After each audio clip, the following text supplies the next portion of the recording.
रमण महर्षी हे 20व्या शतकातील भारतातील अत्यंत प्रभावशाली आणि आदरणीय आध्यात्मिक गुरूंपैकी एक होते. त्यांनी आत्मविचार या मार्गाचा प्रचार केला, जो आजही जगभरातील साधकांना प्रेरित करतो. त्यांचा जन्म 30 डिसेंबर 1879 रोजी तामिळनाडूतील चिरुचुली येथे एका मध्यम कुटुंबात झाला. त्यांचे मूळ नाव व्यंकटरामन अय्यर होते. वयाच्या 16व्या वर्षी त्यांना अचानक मृत्यूची तीव्र भीती वाटली. त्या क्षणी त्यांनी स्वतःला विचारले, मृत्यू कोणाला येतो? शरीर मरते, पण मी मरतो का?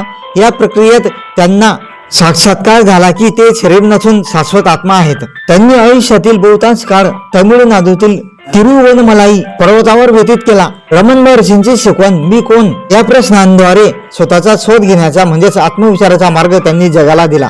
जेव्हा तुमच्या मनात एखादा विचार येईल, स्वतःला विचारा, हा विचार कोणाला आला? त्याचे उत्तर साहजिक मिळेल, हा विचार मला आला.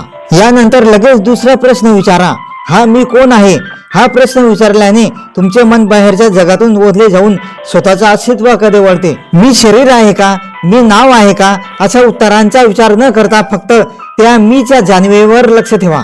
जेव्हा तुम्ही सतत मी कोण असा विचार करता, तेव्हा मनातील इतर विचारांचा प्रवाह थांबतो आणि शेवटी तो मी देखील अदृश्य होतो. त्या स्थितीत जे उरते ते म्हणजे तुमचे खरे स्वरूप, म्हणजे आत्मा, जे अत्यंत शांत आणि आनंदी असते. ही पद्धत म्हणजे मनाला त्याच्या मूळ ठिकाणाकडे परत नेण्याची प्रक्रिया आहे.